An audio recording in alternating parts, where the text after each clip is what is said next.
ในคนหนึ่งมีทั้งความเห็นแก่ตัวและความไม่เห็นแก่ตัวมีทั้งดีและเลวอยู่ในตัวเองนั่นแหละคือเราสำรวจตัวเอง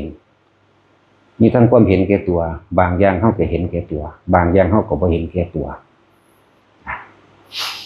แล้วก็ในครอบครัวหนึ่งก็มีคนแบบนี้มีคนเห็นแก่ตัวและไม่เห็นแก่ตัวแล้วก็ในตระกูลของฝั่งมารดาและบิดาก็เหมือนกันมีทั้งคนที่เห็นแก่ตัวและไม่เห็นแก่ตัวในหมู่บ้านหนึ่งในอำเภอในจังหวัดในประเทศและในโลกหนึ่งจะมีคนเห็นแก่ตัวและไม่เห็นแก่ตัวนั่นแหละจังหวะโลกมันก็มีแบบนี้ คนที่สละตัวเองเพื่อครอบครัวเฮ็ดให้น้องนุ่งพี่หญิงพี่ชายน้องหญิงน้องชายมารดาบิดาตลอดทั้งตระกูลก็มีคือบ่หวังหยังเลยก็มีสละเมื่อเพื่อครอบครัวตัวเองได้สละเพื่อตระกูลได้หมู่บ้านได้ตำบลอำเภอจังหวัดประเทศตลอดทั้งโลกก็ได้โลกก็มีอยู่แบบนี้คนที่สละเพื่อจักรวาลนี้หรือในภพภูมิตั้ง31ภพภูมิหรือตลอดอนันตจักรวาลหาประมาณบ่ได้เรียกว่าถ้าสาหิกโลกธาตุแสนโกฏจักรวาลมีผู้เดียวนั่นแหละจังว่ามันยังมีอยู่ในบ้านหนึ่งในบ้านหนึ่งเมืองหนึ่งประเทศหนึ่งย่อมมีทั้งคนดีและคนไม่ดีแต่ว่าคนที่ประเสริฐนั้นหายากคนที่ประเสริฐคือคนที่สละตัวเองเพื่อผู้อื่นได้ทั้งหมดโดยไม่ได้เลือกตระกูลไม่ได้เลือกพี่หญิงน้องหญิงพี่ชายน้องชายบ่เลือกคือสามารถสละเพื่อโลกได้เลยนี่พระพุทธเจ้าเป็นต้นนั่นแหละแต่ว่ามันหายากกว่าล่ะมันยากมากๆเลยกว่าจะเกิดขึ้นได้แต่ละครั้งแต่ละค่าหลายกับหลายกันหลายสงไขยสิมีคนผู้หนึ่งเกิดขึ้นมาได้เพราะว่าพวกเฮาให้เห็นระหว่างความเห็นแก่ตัวเฮ็ดให้เฮาเราร้อนความบ่เห็นแก่ตัวเฮ็ดให้เฮาหายกังวลเด้เนาะเฮาสิเลือกเอาอันใดเพราะเฮาสิมีสิ่งหนึ่งรองรับอยู่แม้นสิเห็นแก่ตัวมากมายร่ำรวยเพียงใดก็ช่างเถอะสุดท้ายก็ต้องตายจากสิ่งที่มีตายจากสิ่งที่มีตายจากสิ่งที่รักแล้วสิ่งที่รักก็ต้องสูญหายตายจากเฮาเหมือนกันจึงว่าธรรมะจึงบังเกิดขึ้นคือบุคคลที่เสียสละในอนันตจักรวาลนี้ได้มีพระพุทธเจ้าเป็นนิติเป็นแบบอย่างบุคคลผู้ใดเมื่อถึงธรรมแล้วเขาถึงธรรมแล้วรู้ความจริงแห่งโลกรู้ความจริงแห่งจักรวาลรู้ความจริงแห่งกรรมกฎแห่งพระไตรลักษณ์อนิจจังทุกขังอนัตตาบุคคลผู้นั้นพึงเอาธรรมเป็นใหญ่จะได้รับความสงบจะได้รับความสุขอันหาประมาณบ่ได้ที่พูดถึงเรื่องเมืองสุโขทัยธรรมาธิราชสุโขทัยแปลว่าสุขใจสงบใจเย็นใจธรรมะคือเอาธรรมเป็นไงธิราชนั่นแหละธรรมาธิราชเนี่ย เมืองนักปราชญ์บัณฑิตนะน่าจะเป็นพระวิทูลบัณฑิตเป็นเมืองของพระวิทูลบัณฑิตเกิดอยู่หันเลยใส่มันเลยมีที่มาว่าสุโขทัยธรรมาธิราชบุคคลผู้ใดก็ตามเอาธรรมเป็นใหญ่เห็นตามความเป็นจริงแล้วย่อมนำความสงบสุขแก่ใจของตนเองขึ้นมาหาที่สุดที่ประมาณไม่ได้เรียกว่าสุโขทัยธรรมาธิราชคือที่มาของจังหวัดสุโขทัยเมืองพระวิทูลบัณฑิตสั่น เรียกว่าเมืองนักปราชญ์แท้ๆบ่เป็นปราชญ์อุบลบ่เป็นปราชญ์ข้อเจ้าของ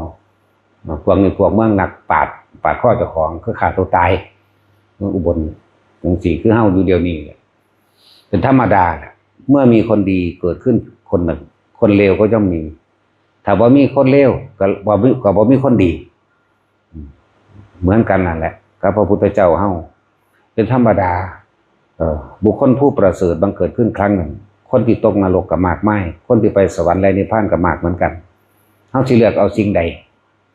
เฮาเห็นอยู่ผู้ใดนำธรรมเข้ามาสู่หัวใจของเจ้าของเองผู้นั้นก็ได้รับความสงบร่มเย็นหาความสุขความประมาณบ่ได้เรียกว่าเอาธรรมเป็นใหญ่ แล้วทำเป็นใหญ่กับผู้นั้นแล้วปลอดภัยจากอันตรายทั้งปวงปลอดภัยจากวัฏสงสารผู้ใดเขาเอาทำเป็นใหญ่แล้วก็เดินตามถ้ำเดินตามความเป็นจริงฝึกหัดตนเองดับตนเองเสียสละตนเองเพื่อบุคคลหมู่มากหาประมาณไม่ได้ทั้งมนุษย์และอมนุษย์แต่ว่าบุคคลผู้นั้นสิว่างภาระได้ทั้งปวงทำการกระทำทั้งปวงเพื่อผู้อื่น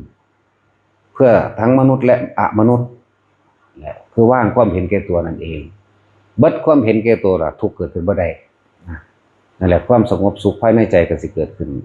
สำหรับบุคคลผู้เอาทำเป็นใหญ่จริงๆกับบ่ได้ว่า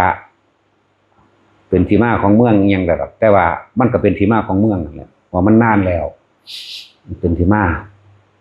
มันไปสื่อปฏิบัติโดยร่วมโดยกระจายโดยบ่เจาะจงบางใดไผกระสร้างที่เอาทำเป็นใหญ่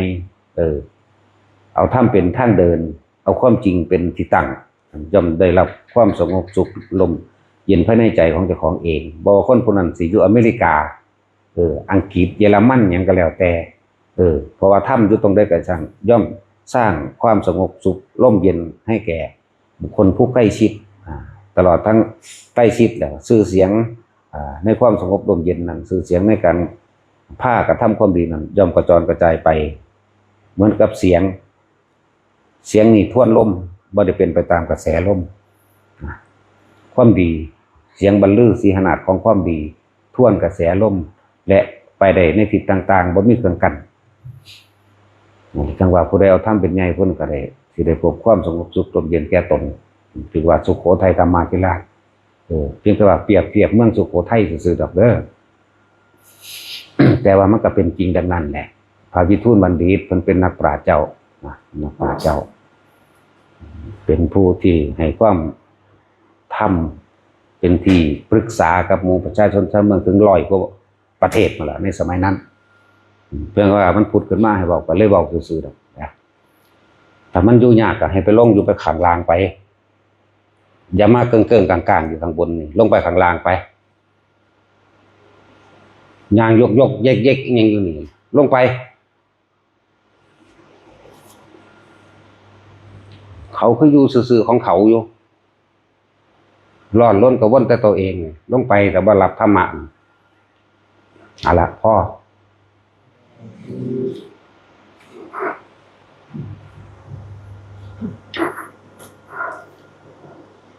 ยะมาวาริวะอาปุราไทเอนติสาธาเนวะโมวะโยเตตานังสัพพิอิทุตังปฏิตังสุนทังทิปเมวัสมิสโตสัพเพตุเรตุสังคปาจันโทปนารโสยะธามนิโกติระโสยะสัพพิติโยวิวัชชันตุสัพพะโลกวินาศตุมาเตภวัตวันตรายโยสุขีทีคายุโกภวะอาภิวาทนาสีลิสนิจังมุตตาปัจจายิโนยัตตาโรธัมมาวันตันติอายุวันโนสุขังภาลังวะตุสัพพมังคะลังรักขันตุสัพพะเทวตาสัพพะพุทธานุภาเวนะสัพพะสุขีภวันตุเตภาวะตุสัพพมังคะลังรักขันตุสัพพะเทวตาสัพพะธัมมานุภาเวนะสัพพะสุขีภวันตุเตภาวะตุสัพพมังคะลังรักขันตุสัพพะเทวตาสัพพะสังฆานุภาเวนะสัพพะสุขีภวันตุเต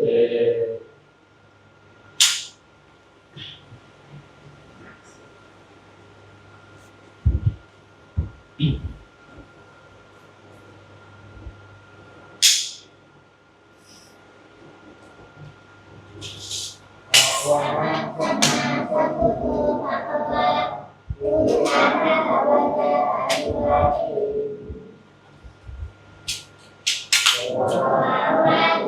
ะโต